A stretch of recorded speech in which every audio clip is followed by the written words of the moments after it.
இங்கே போட்டியில் வின் பண்ண சந்தோஷத்தில் முத்து மீனா 2 பேருமே இருந்துட்டு இருக்காங்க. ஆனால் அதே கடுப்பில் இங்கே ரோஹிணி மனோஜ் இருக்காங்க. என்னன்னா அங்கே கேட்குற கொஸ்டின்ஸ் எல்லாமே இப்படி இருக்குன்னு நினச்சி கூட பார்க்கலாமான்னு இங்கே மனோஜ் தன்னுடைய அம்மா விஜயா கிட்ட விஜயா வந்து சொல்கிறாங்க மனோஜ் கிட்ட. ஏண்டா இவ்வளோ படிச்சிருக்க, இந்த மாதிரி கொஸ்டின் கேட்பாங்க, அதுக்கு எப்படி ஆன்சர் பண்ணணும் கூடவா அவங்க 2 பேருக்கும் தெரியல. என்னம்மா ரோஹிணி இதெல்லாம், நீங்கள் தான் இந்த கப்பை ஜெயிச்சு கொண்டு வருவீங்கன்னு நானும் ரொம்ப ஆவலாக இருந்தேன். கடைசியில் இப்படி ஆகிடுச்சுன்னு சொல்ல இதுக்கு எங்கள் அண்ணாமலை சொல்கிறாங்க, 3 பேருமே நம்ம பசங்க தானே, அதில் யார் ஜெயிச்சா என்ன, இதுக்கு நீ எதுக்கு கவலைப்படுற அப்படின்னு சொல்லிட்டு இருக்காங்க. அது இல்லைப்பா, இந்த முத்து மீனா எல்லாரையும் மயக்கிற மாதிரி சென்டிமெண்ட்டாக பேசி அங்கே வந்திருந்த சர்ச்சோட மனசுலையே இடம் பிடிச்சிட்டாங்க. அந்த அளவுக்கு இவங்க பேசினாங்கன்னு சொல்ல, அதுதாண்டா அவங்களோட ரியாலிட்டி. அவங்க உண்மையாக இருக்காங்க, உண்மையாக பேசுகிறாங்க. நீ பொய்யா எல்லா இடத்துலையும் நடிக்கணும்னு நினச்சா இந்த மாதிரி தான் வந்து நிற்கணும்னு அண்ணாமலை சொல்கிறாங்க. இங்கே ஸ்ருதி ரவி சொல்கிறாங்க, ஆமாம் அங்கிள், எங்கள் முத்து மீனா பேசினதை கேட்டிருக்கணுமே, எனக்கே அவ்வளோ சந்தோஷமாக இருந்தது. கண்டிப்பாக அவங்க இந்த போட்டியில் வின் பண்ணது எனக்கு நானே என்னமோ வின் பண்ண மாதிரியான ஒரு சந்தோஷத்தை தான் எனக்கு கொடுக்குதுன்னு சொல்ல, இங்கே பார்மா ரோகிணி, இது வெறும் போட்டி தான். இதில் யார் வின் பண்ணாங்க வின் பண்ணலை அப்படின்றது பெருசில்லை. நம்ம குடும்பத்தை வரைக்கும் நீங்கள் 3 பேரில் ஒருத்தவங்க ஜெயிச்சு வந்தீங்களா, அதை பற்றி சந்தோஷப்படணும் அப்படின்னு சொல்கிறாங்க. இங்கே விஜயா பேசுகிறதெல்லாம் காதில் வாங்கிக்காம எல்லாரும் அவங்கவுங்க வேலையை பாருங்க அப்படின்னு சொல்லிட்டு அண்ணாமலை போக இங்கே விஜயா பயங்கரமாக மனோஜை பார்த்து முறைக்கிறாங்க. உன்னை 7 டிகிரி படிக்க வச்சேன் பாரு, என்னையே சொல்லணும் அப்படின்ட்டு இங்கே விஜயா ரொம்ப கோவத்தோட போக, என்ன ரோஹிணி இப்படி ஆயிடுச்சு, அந்த 1 லட்ச ரூபாய் நம்ம கைக்கு வரும்னு நினச்சா கடைசியில் அந்த முத்து மீனா கைக்கு போய் நம்மளை அசிங்கப்பட்டு நிற்கிற அளவுக்கு ஆக்கிட்டாங்களே அப்படின்னு நினச்சிட்டு இருக்காங்க. விடு மனோஜ், 1 லட்ச ரூபாய் தானே, அதான் இந்த 1 லட்ச ரூபாயை உன்னால் ஒரு மாதத்தில் சம்பாதிக்க முடியாதா, அதை விட அதிகமாகவே தானே நீ இந்த மாதம் சம்பாதிச்சிட்டு இருக்க, அப்புறம் எதுக்கு அந்த 1 லட்ச ரூபாய்க்கே நீ இவ்வளோ ஆசைப்பட்டுக்கிட்டு இருக்க, பேசாமல் விடு. அவங்களுக்கெல்லாம் இது எப்போவாது கிடைக்கிற ஒரு விஷயந்தான், அதனால் சந்தோஷப்படத்தான் செய்வாங்க. அதை நினச்சி நீ கவலைப்படாமல் உன்னுடைய பிஸ்னஸில் ஒழுங்காக கான்சென்ட்ரேட் பண்ணுற வழியை பார் மனோஜ் அப்படின்னு சொல்லிட்டு போகிறாங்க. ஆனால் மனோஜுக்கு தான் பொறுக்க முடியல. 1 லட்ச ரூபாயை ஒரு மாதத்தில் சம்பாதிக்கிறேன்னா நான் படுற கஷ்டம் எனக்கு தானே தெரியும். இங்கே எல்லாரையும் ஏமாத்துறாங்க, இன்னொரு பக்கம் ஏதாவது ஒரு வகையில் என்கிட்ட ஏதாவது நட்டமாகிக்கிட்டே இருக்குது. இது வரைக்கும் பிஸ்னஸை ஸ்டடி பண்ணி கொண்டு போகவே முடியல. இதில் நான் பெரிய பெரிய கனவு லட்சியங்களோடு இருந்துக்கிட்டு இருக்கேன். இந்த 1 லட்ச ரூபாய் நம்ம கைக்கு இருந்தாலாவது ஏதோ கொஞ்சம் வகையில் உதவுன்னு பார்த்தேன். இப்போ அதுவும் இல்லாமல் போயிடுச்சு. இவன் சொல்கிற மாதிரி அப்படி இப்படி சம்பாதிச்சு 2 கார் வேற ஓட விட்டுக்கிட்டு இருக்கான். இப்போது கையில் 1 லட்ச ரூபாய் வேற வச்சுருக்கான். இதெல்லாம் பார்க்கும்போது இவன் விட்டு சவாலில் ஜெயிச்சிருவானோ, கண்டிப்பாக மேலே மாடியில் ரூம் கட்டிடுவானோ, அப்படி ஒன்று நடக்கவே கூடாதுன்னு எங்கள் மனோஜும் நினைக்கிறாங்க. ஆனாலும் என்ன பண்ணுறதுன்னு தெரியாமல் மனோஜும் இருந்துகிட்ருக்காங்க. இங்கே அதுக்கப்புறமா நான் சவாரி போயிட்டு வரேன் மீனா அப்படின்னு சொல்லி ரொம்ப ஆசையோடு வீட்டிலேருந்து கிளம்பி போகிறாங்க. முக்கியமாக இந்த பணத்தை யார் கண்ணுக்கும் படாமல் கொண்டு போய் பீரோவில், அதுவும் அந்த உண்டியலில் போட்டு நல்லா பூட்டி வச்சிரு மீனா. வீட்டில் ஒரு முக்கியமான திருடன் இருந்துகிட்டே இருக்கான்னு சொல்ல, சும்மா இருங்குங்க. இதுக்கப்புறம் இவ்வளோ பிரச்சனைக்கு அப்புறமும் அவர் என்ன நம்ம பணத்தில் கையை வைக்க போகிறாரா என்ன, அப்படியெல்லாம் ஒன்று நடக்கவே நடக்காதுங்க அப்படின்னு சொல்லிட்டு இருக்காங்க. நீ தான் அப்படி சொல்லணும், ஆனால் எனக்கு அவன் மேலே கொஞ்சம் கூட நம்பிக்கையே இல்லை மீனா அப்படின்னு பேசிக்கிட்டு இருக்காங்க. இங்கே சவாரிக்காக போயிட்டு ஈவினிங் வீட்டுக்கு வராங்க முத்து. முத்து வந்து ரொம்ப சுகமாகவே உட்காந்துருக்காங்க. என்னங்க காலையில் ரொம்ப சந்தோஷமாக பேசிட்டு போனீங்க, அதுவும் போட்டியிலெல்லாம் ஜெயிச்சு வின் பண்ணியிருக்கோம், நமக்கு எக்ஸ்ட்ரா கையில் 1 லட்ச ரூபாய் கையில் கிடச்சிருக்கு, இந்த பணத்தையும் நம்ம மேலே மாடியில் ரூம் கட்டுறதுக்காக சேர்த்து வச்சிட்ருக்கோம். இப்போ நீங்கள் சந்தோஷப்படுவீங்கன்னு பார்த்தா ஏன் ரொம்ப கவலையாக இருக்கீங்க, ஏன் இன்னைக்கு எதுவும் சவாரி எதுவும் அமையலையான்னு சொல்ல, அப்போ தான் இங்கே ரோகிணி வந்து நின்றுட்டுருக்காங்க. என்ன மீனா இப்படி கேட்குறீங்க, எல்லா நாளும் ஒரே மாதிரி இருக்குமா என்ன, இன்னைக்கு உங்களுக்கு 1 லட்ச ரூபாய் கையில் கிடச்சிருக்குன்னா அதை வச்சு எப்படியாவது அன்றைக்கி 4 நாளை ஓட்டுறதுக்கும் அந்த மாதத்துக்கான செலவை பார்த்துக்கிறதுக்கும் தான் யோசிக்கணும். அதை விட்டுட்டு கண்டபடி பிளான் பண்ணால் அதெல்லாம் நடக்குமா. இன்னைக்கு பாருங்கள் முத்து எவ்வளோ சுகமாக இருக்காருன்னு, இவருடைய முகத்தை பார்த்தாலே தெரியல இன்னைக்கு சவாரி எதுவும் வந்திருக்காது, கையில் காசும் நின்று இருக்காது, அதனால தான் இப்படி வந்து உட்காந்துருக்காருன்னு சொல்லிட்டு உள்ளே போகிறாங்க. உடனே எங்கள் மீனா சொல்கிறாங்க, ஏங்க எல்லா நாளும் நமக்கு சவாரி கிடைக்குதுன்னு சொல்ல முடியாதுல்ல, எனக்கும் எல்லா நாளும் என்ன ஆர்டர் கிடைச்சிட்டே இருக்கா என்ன, கிடைக்கிறப்ப யூஸ் பண்ணிக்க வேண்டியதான், அதை நினச்சி கவலைப்படாமல் இருங்க அப்படின்னு எங்கள் மீனாவும் சொல்லிட்டு இருக்காங்க முத்துக்கிட்ட. அதெல்லாம் ஒன்றும் இல்லை மீனா அப்படின்ட்டு உட்காந்துட்டு இருக்கப்பா அண்ணாமலை விஜயான்னு எல்லாருமே வீட்டுக்குள்ளே என்ட்ரி ஆகுறாங்க. இங்கே வந்து கேட்குறாங்க, என்னடா முத்து என்னாச்சுன்னு சொல்லி கேட்க, எதுவும் பிரச்சனையா அப்படின்னு கேட்குறாங்க. அதெல்லாம் ஒன்றும் இல்லைப்பா, நீங்கள் முத்து ஏதோ சொல்லி சமாளிச்சிட்ருக்கா. ஆமாம், எங்கே இந்த மனோஜ் இன்னும் வீட்டுக்கு வரல அப்படின்னு சொல்லி கேட்க, இங்கே ரோஹிணி நீங்கள் எதுக்கு அவரை கேட்குறீங்க, உங்களை மாதிரி அவர் பல இடங்களுக்கு போயிட்டு கார் ஓட்டிகிட்டு வர்றதுக்கு அவர் பிஸ்னஸ் ரன் பண்ணிக்கிட்டு இருக்கார், நிறைய கஸ்டமர்ஸ் பார்க்கணும், டீலர்ஸ் சந்திக்கணும், அவங்களெல்லாம் பார்த்து பேசணும், இப்படி நிறைய ஒர்க் இருக்குது, அதெல்லாம் முடிச்சுட்டு தான் அவர் வீட்டுக்கு வருவார். டான்னு உங்களை மாதிரி நினச்ச நேரத்துக்கெல்லாம் வீட்டுக்கு வர முடியாதுன்னு சொல்கிறாங்க. ஆமாம்மா, பெரிய பிஸ்னஸ் மேனு தானே, இன்னைக்கு வீட்டுக்கு வருவார்ல தெரியும் அப்படின்னு சொல்லிட்டு உட்காந்துருக்காங்க. ஏங்க இது பிரச்சனையான்னு சொல்லி மீனா போய் கேட்குறாங்க. அதெல்லாம் ஒன்றும் இல்லை மீனா, அந்த அந்த பிஸ்னஸ் மேன் வீட்டுக்கு வரட்டும் அப்போ தெரியும் அப்படின்னு சொல்லிட்டு இருக்காங்க. பேசிகிட்டு இருக்க நேரத்துலையே இங்கே மனோஜ் வீட்டுக்குள்ளே என்ட்ரி ஆகுறாங்க. எல்லாரும் கூட்டம் போட்டு உட்காந்து பேசிகிட்டு இருக்கதை பார்த்தா அப்படின்ற ஒரு சந்தேகத்தில் உள்ள வர மனோஜ், என்னாச்சு ரோகிணி, எல்லாரும் என்ன பேசிக்கிட்டு இருக்கீங்க, முக்கியமான ஏதோ மீட்டிங்கா அப்படிங்கிறாங்க. அதெல்லாம் ஒன்றும் இல்லை மனோஜ், நீ போயிட்டு ஃப்ரெஷ் அப் ஆகிட்டு வா அப்படின்னு சொல்கிறாங்க. இங்கே வந்து ரோகிணியும் அதுக்கு ஒன்றே விஜயா சொல்கிறாங்க, இங்கே மனோஜும் ரோகிணியும் கஷ்டப்பட்டு வேலை பார்த்துட்டு வந்திருக்காங்கல்ல, அவங்களுக்கு ஒரு டீ காஃபி கொடுக்கறது கூட ஆள் இல்லைன்னு சொல்ல, இதை கேட்ட இங்கே முத்து சொல்கிறாங்க, ஏன் அதான் உங்கள் செல்ல பிள்ளைக்கும் செல்ல மருமகளுக்கும் நீங்கள் இருக்கீங்களே, இதை நீங்களே பார்த்து பார்த்து செய்ய வேண்டியது தான், அவங்களுக்காக மற்றவங்க செய்வாங்கன்னு எதிர்பார்க்கறது ரொம்ப பெரிய தப்பு. அதுவும் மீனா கிட்ட இனிமே எதிர்பார்க்கவே பார்க்காதீங்க, அவள் இப்போன்னு இல்லை எப்போதும் செய்ய மாட்டான்னு சொல்ல, இங்கே விஜயா அப்படியே உட்காந்துட்டே இருக்காங்க. ஆமாம் விஜயா, மனோஜுக்கு செய்யணும்னா அதை நீ தான் செய்யணும், போ அவனுக்கு டீ காஃபியோ ஏதோ தேவையானதை எடுத்துகிட்டு வந்து கொடுன்னு எங்கள் அண்ணாமலை சொல்கிறாங்க. நீ வா மனோஜ் உள்ளே போகலான்னு கூட்டிகிட்டு போகிற நேரத்தில் பிஸ்னஸ் மேன் கொஞ்சம் நில்லுங்க அப்படிங்கிறாங்க.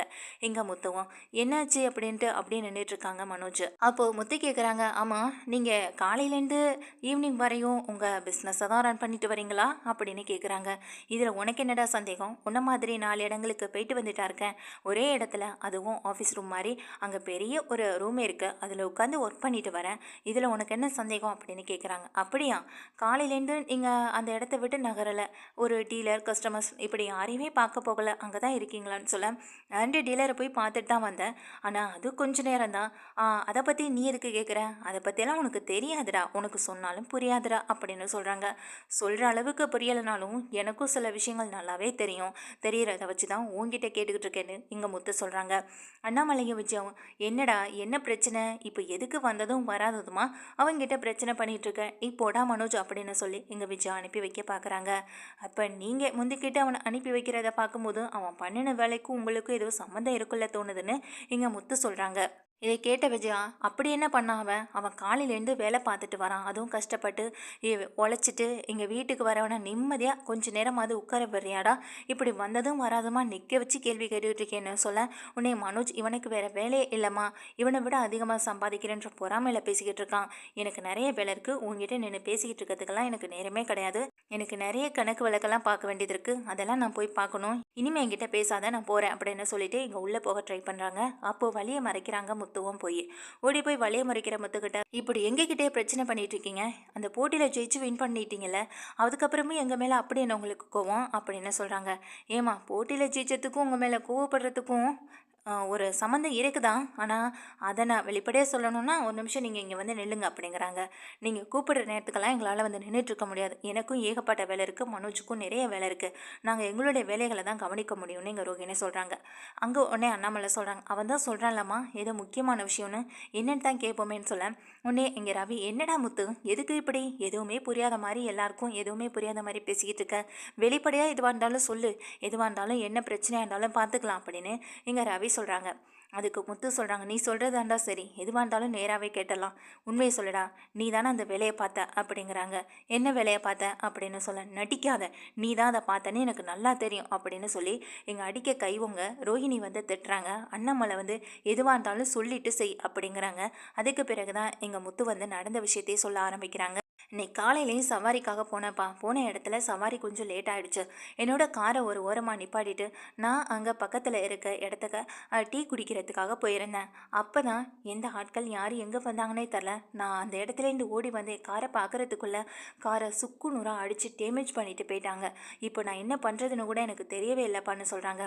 அதுக்கும் இங்கே மனோஜுக்கு என்னடா சம்மந்தம், உன் காரை நீ யார்கிட்ட அதை பிரச்சனை பண்ணியிருப்ப, அதனால் அவனுங்க உன் காரை வந்து அடிச்சிருப்பானுங்க அப்படின்னு சொல்கிறாங்க.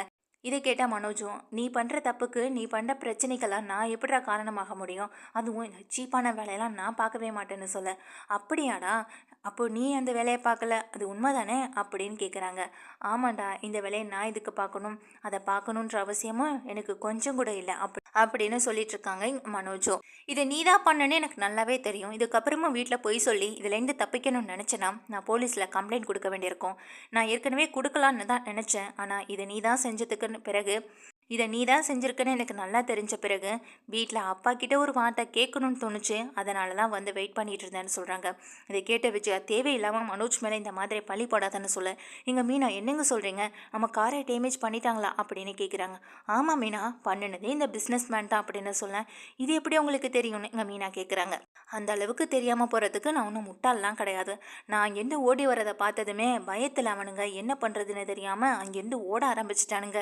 வந்து என் காரை பார்த்து நான் ரொம்ப கவலைப்பட்டு நின்றுட்டு இருந்தப்போ தான் காருக்கு கீழே கடந்த ஒரு ஃபோனும் கீழே அதே நேரம் இந்த விசிட்டிங் கார்டும் கடந்தது. இது யார் என்னன்னு நீயே பார்த்து சொல்லுன்னு எங்கள் ரவிகிட்ட கொடுக்க, ரவி பார்க்குறாங்க இது மனோஜோட விசிட்டிங் கார்டு இல்லை அப்படின்னு சொல்கிறாங்க. இதை பார்த்ததும் எங்கள் ரோஹிணி சொல்கிறாங்க, ஏங்க உங்கள் காருக்கு கீழே இவரோட விசிட்டிங் கார்டு கடந்துச்சுன்னா அதை இவர் தான் பண்ணியிருக்கணுமா என்னன்னு சொல்லி கேட்குறாங்க. இதை கேட்ட எங்கள் ரவி சொல்கிறாங்க, அதுக்கு இங்கே முத்துக்கிட்ட முத்து இந்த மாதிரி யாரோட விசிட்டிங் கார்டையும் கலெக்ட் பண்ணி வைக்கிற ஆள் கிடையாது, எப்போதுமே ஃபோனில் தான் ஸ்டோர் பண்ணி வைப்பான். அது மட்டும் இல்லாமல் முத்துவுக்கு எதுக்கு மனோஜோட விசிட்டிங் கார்டு அந்த மாதிரி அவன் யோசிக்கிறது கூட கிடையாதே. இப்போ அவனோட கடையும் இங்கே முத்துவுக்கு தெரியும், முத்துவும் அந்த மாதிரியான விசிட்டிங் கார்டு எதுவுமே எப்போதும் வாங்க மாட்டான், எனக்கு நல்லா தெரியும் அப்படின்னு சொல்கிறாங்க. நீ கரெக்டாக சொன்னடா ரவி, இங்கே இவனோட விசிட்டிங் கார்டு என்கிட்ட எதுவுமே கிடையாது. அப்படி இருக்கப்போ காருக்கு கீழே அதுவும் அந்த அடிச்சுட்டு வந்த ஆட்கள் போட்டுட்டு போனது தான் இது அப்படின்னு சொல்கிறாங்க. இதை வச்சு மட்டும் இவர் தான் இதெல்லாம் பண்ணியிருப்பாருன்னு நீங்கள் எப்படி யோசிக்கிறீங்க அப்படின்னு எங்கள் ரோஹிணி கேட்க, நல்லா கேளு ரோஹிணி, எந்த பிரச்சனை நடந்தாலும் அதுக்கு நான் தான் காரணமா அப்படின்னு சொல்லி எங்கள் மனோஜும் அப்படியே தெனாவட்டா நின்று பேசிக்கிட்டு இருக்காரு. அதுக்கு முத்து சொல்கிறாங்க, விசிட்டிங் கார்டு கடந்திருந்தா மட்டும் எனக்கு பிரச்சனை இல்லைம்மா, சரி அது யதார்த்தமாக கடந்தது, இல்லை ரோட்டில் போனவங்க போட்டு போனாங்க, இல்லை என்னுடைய கார்லேருந்தே வந்து விழுந்தது, இது எப்படி வேணாலும் இருந்துட்டு போகட்டுமே, ஆனால் கூடவே ஒரு ஃபோன் இருந்தது, அந்த ஃபோனில் மனோஜோட நம்பரும் இருந்ததே, மனோஜோட நம்பர் அதில் இருக்கிறதுக்கும் ரீசெண்டாக அதுலேருந்து மனோஜுக்கு கால் போயிருந்ததையும் நான் பார்த்தேனே அப்படின்னு சொல்கிறாங்க. இதை கேட்டால் மனோஜுக்கு பயங்கர அதிர்ச்சி ஆகுது. உண்மையாவே வா அப்படின்ற மாதிரி மீனாவும் ரவியும் கேட்க, நீயே செக் பண்ணி பாருடா ரவின்னு இங்கே முத்து ரவிகிட்ட கொடுக்க, ரவி பார்த்துட்டு சொல்கிறாங்க, ஆமாப்பா இதில் மனோஜோட நம்பர் தான் இருக்குது, எங்கள் அண்ணனோட காரை அடித்து நொறுக்கிறதுக்கு முன்னாடி இதில் எந்த கால் போயிருக்கு அப்படின்னு சொல்கிறாங்க. இதை கேட்ட எங்கள் விஜயாவே ஆடி போய் மனோஜையும் பார்க்க, ரோஹிணி மனோஜையும் பார்க்க, இங்கே மீனா சொல்கிறாங்க, இதுலேருந்து தான் தெளிவாக தெரிஞ்சிடுச்சு நீங்கள் தான் இந்த வேலையை பார்த்துருக்கீங்கன்னு, எதுக்காக இப்படி பண்ணீங்கன்னு சொல்லி கேட்க, இங்கே ரோஹிணியும் அசிங்கப்பட்டு நிற்கிறாங்க மீனா முன்னாடி. இந்த அசிங்கத்தை தாங்க முடியாமல், சொல்லு மனோஜ் நீ தான் பண்ணியா அப்படின்னு கேட்க ஆரம்பிக்கிறாங்க. இதுக்கு இங்கே மனோஜ் எந்த பதிலுமே சொல்ல முடியாமல் இருக்க, வேறு எதுக்காக பண்ணியிருப்பான், போட்டியில் வின் பண்ணி 1,00,000 ரூபா பரிசு தொகையை நாங்கள் வாங்கிட்டோம், இப்போ சவாலில் ஜெயிச்சிருவோமோ அப்படின்ற ஒரு பயம் வேற, அதனால தான் இந்த 1,00,000 ரூபாய்க்கும் செலவு ஏதாவது வைக்கணும்னு நினச்சி தான் இந்த மாதிரி பண்ணியிருப்பான், இந்த அளவுக்கு கூட புரிஞ்சுக்காத அளவுக்கு நான் முட்டாளே கிடையாதுரா அப்படின்னு இங்கே மனோஜை பார்த்து முத்துவும் பேசுகிறாங்க. இங்கே மனோஜ் பக்கத்தில் வர அண்ணாமலையும், நீ இவ்வளோ கீழ்த்தனமான வேலையை செய்கிற அளவுக்கு போயிட்டல, உன்னோட பிஸ்னஸை கவனிக்காமல் அவனோட முன்னேற்றத்தை தடுக்கணும்னு நினைக்கிற நீ என்றைக்குமே வாழ்க்கையில் முன்னேறவே முடியாதுன்னு சொல்லி இங்கே சாம்ப விடுற மாதிரி பேச, என்னங்க நீங்கள் இப்படி பேசுகிறீங்க நம்ம பையன்கிட்டன்னு சொல்ல, உனக்கு அவன் மட்டும்தான் பையனா, முத்து கிடையாதா, இப்போ முத்துவோட காருக்கு என்ன பதில் சொல்ல போகிறீங்க அப்படின்னு கேட்குறாங்க. இதை கேட்ட இதை கேட்ட விஜயாவும், அதுக்கு நாங்கள் எப்படி பொறுப்பாக முடியும்னு சொல்ல, பண்ணின வேலையே இவன் தான், இவன் அமைதியாக நிற்கிறதுலேருந்தே தெரியலன்னு சொல்ல, எங்கள் மனோஜ் அப்படியே தலை குனிஞ்சு நின்றுட்டுருக்காங்க. எங்கள் ரோஹிணி சொல்கிறாங்க, அந்த செலவு நானே பார்த்துக்கிறேன் அப்படின்னு சொல்கிறாங்க. அதுக்கு 1,00,000 ரூபாய் ஆகாது பார்லரமா, அதுக்கு மேலேயே ஆகும், அந்த அளவுக்கு டேமேஜ் பண்ணியிருக்கான். இப்போ எங்ககிட்ட இருக்க பணத்தை வச்சு அதை செலவு பண்ணிவிடுவோம், அப்புறம் மேலே நாங்கள் ரூமில் மாடி கட்ட அப்புறம் மேலே மாடியில் நாங்கள் ரூம் கட்ட மாட்டோம், இந்த மாதிரியான எண்ணம் தானே இவனுக்குள்ளே ஓடிக்கிட்டு இருக்கு. ஆனால் இப்போது நான் சொல்கிறேன் கேட்டுக்கோங்க, அது நீங்கள் தான் பண்ணீங்கன்னு எனக்கு நல்லா தெரியும், ஒழுங்காக எனக்கு அந்த காருக்கான செலவுக்கான பணத்தை மொத்தமாக என் கையில் கொடுக்கணும், அப்படி இல்லையா என்னோடய காரை சரி பண்ணி கொடுக்கணும், இது ரெண்டில் ஏதாவது ஒன்று நடந்தே நீ பண்ண காரியத்துக்கு உனக்கு இது தாண்டா தண்டனைன்னு சொல்ல, என்னாலெல்லாம் பண்ண முடியாதுன்னு எங்கள் மனோஜ் தெனாவட்டா நின்றுட்டுருக்க. எங்கள் ரோஹிணி பார்த்து மறைக்கிறாங்க. ரோஹிணி மறைச்சோடனே அப்படியே தலை குனிஞ்சு நிற்க, எங்கள் விஜயாவும் பார்த்துட்ருக்கேன். நாங்களே பார்த்துக்குறோன்னு சொல்லுங்க ஆண்டி, அந்த காருக்கான செலவுக்கான பணத்தை நானே கொடுக்குறேன் அப்படின்னு சொல்லி ஒத்துக்கிறாங்க. இப்போ 1,00,000 ரூபாய்க்கு செலவு வைக்க போய் 1,50,000 ரூபாய் பணத்தை கொடுக்க வேண்டிய நிலைமைக்கு எங்கள் ரோஹிணி ஆளாகிறாங்க. நல்ல வேலைடா, பார்லரமாவது கொஞ்சமாவது ஒரு நியாயமாக இருக்குது, பணத்தையாவது கொண்டு வந்து கொடுக்குது கையில், ஆனால் நீ இருக்கியே, இப்போது நீ மட்டும் உண்மையை ஒத்துக்காமல் என்னோட காருக்கு எந்த செலவும் பண்ணாமல் இருந்தால் தான் இன்றைக்கி நான் அப்பா சொல்கிறத கூட கேட்டிருக்க மாட்டேன், கண்டிப்பாக நான் போலீஸில் கம்ப்ளைண்ட்டே கொடுத்துருப்பேன் அப்படின்னு சொல்லி மிரட்டிட்டு போகாத குறையா பணத்தை வாங்கிக்கிட்டு உள்ளேயும் போய்ட்றாங்க.